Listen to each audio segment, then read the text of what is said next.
This video is from Irvine, California, just south of Los Angeles. It shows one of these robberies happening at a jewelry store. Robbers ran off with nearly $1 million worth of merchandise.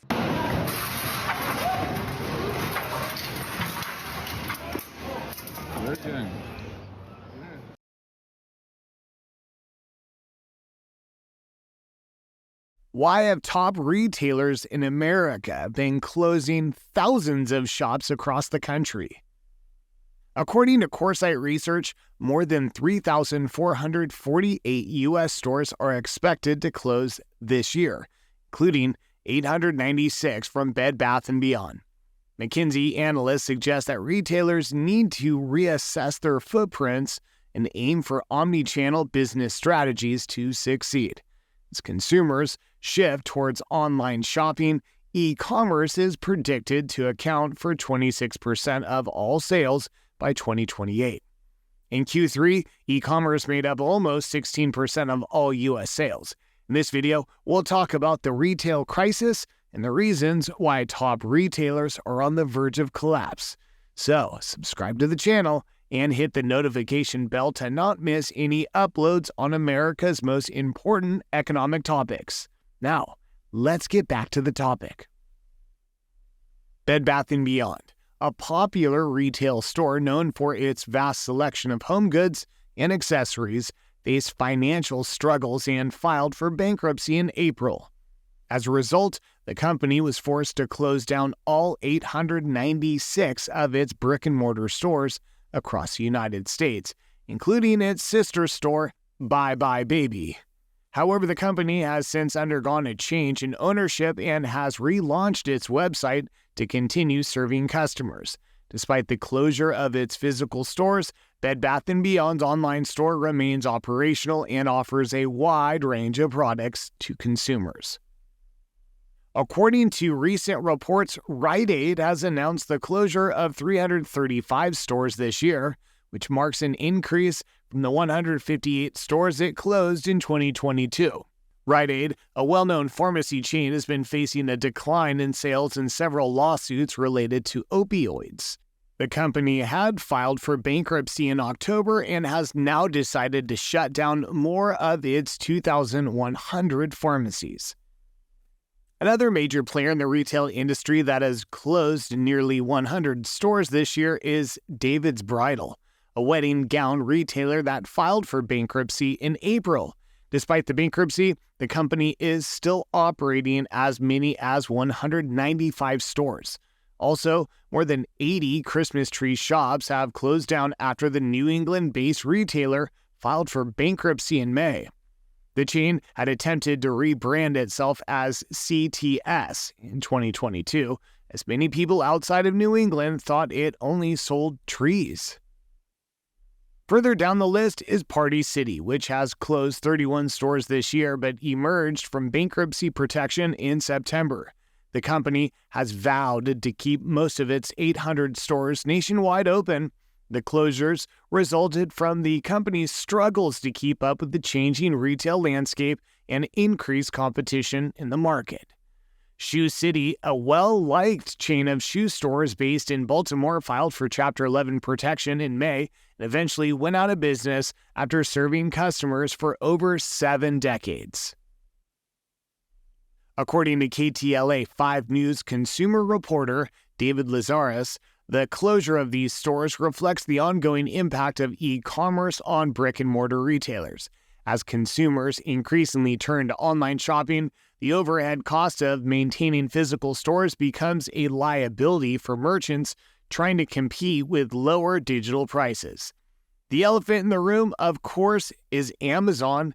Lazarus notes that retailers specializing in goods that don't require trying on before buying, such as Bed Bath & Beyond, are particularly vulnerable to Amazon's dominance in the e-commerce market. Macy's, another venerable retailer, has been closing stores for years as part of its restructuring plan. However, an investor group has reportedly offered $5.8 billion to take the company private. If the deal goes through, the plan is to take the company off the stock market and seek economies of scale and efficiency that make it more competitive online. Going forward, brick-and-mortar retailers will face challenges adapting to the changing retail landscape.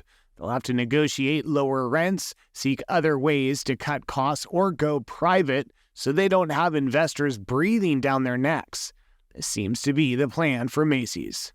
One of the main reasons retailers are losing a colossal amount of money is organized crime and theft, which forces them to close many locations simply because they are dangerous for ordinary customers. The National Retail Federation, NRF, a powerful lobbying group, recently released a report claiming that organized retail crime has been responsible for nearly half of the retail industry's $94.5 billion losses due to shrink in 2021.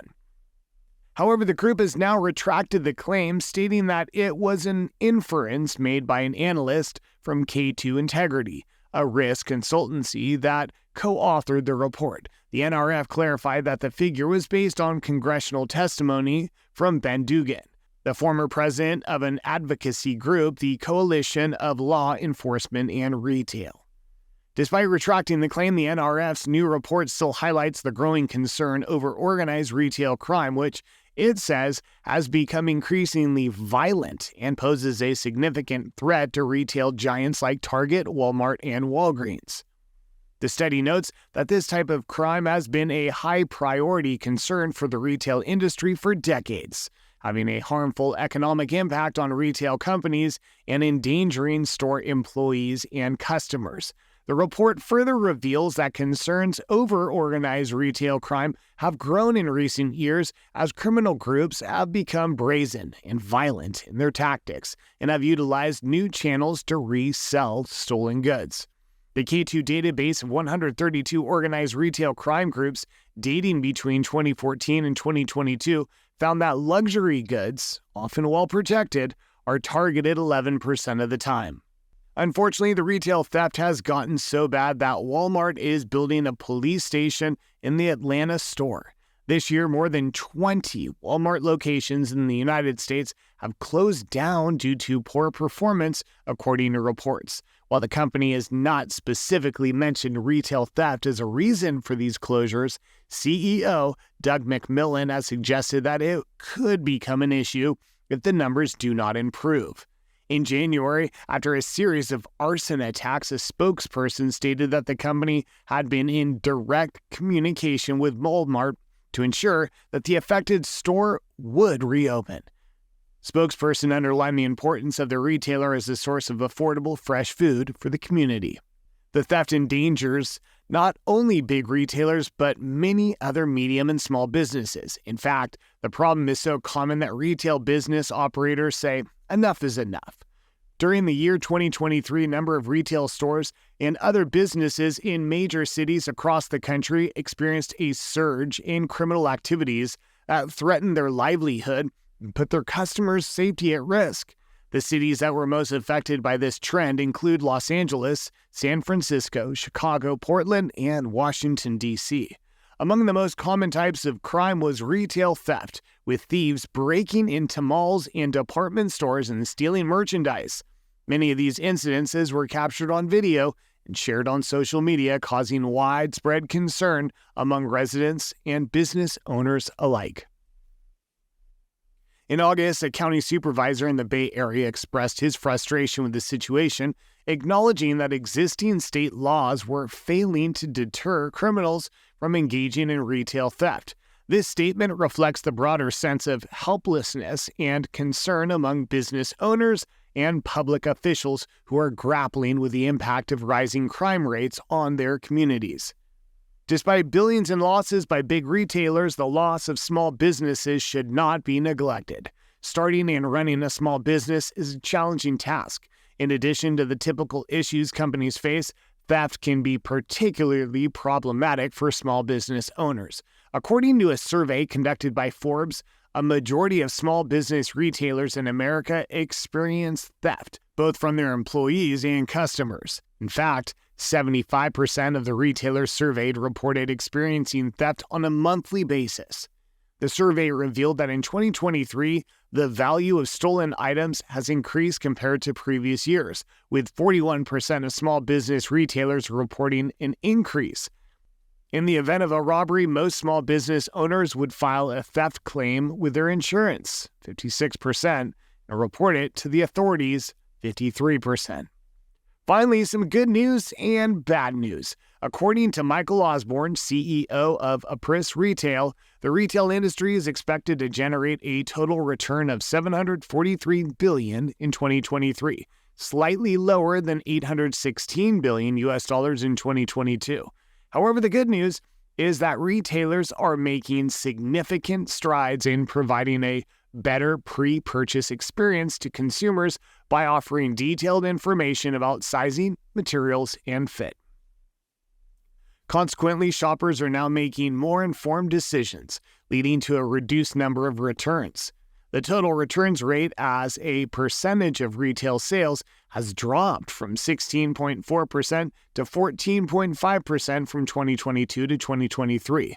Unfortunately, the percentage of fraudulent returns, which includes return abuse practices by consumers, is on the rise and has increased from 10.2% to 13.7% of total returns.